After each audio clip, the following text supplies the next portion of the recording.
సుఖాలతో సుగుణాల మెట్లపై నడిపించి కనిపించు అయ్యప్ప స్వామి.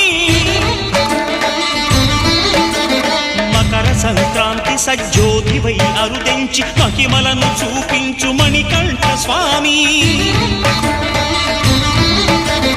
కర్మబంధము బాపు ధర్మశాస్త్ర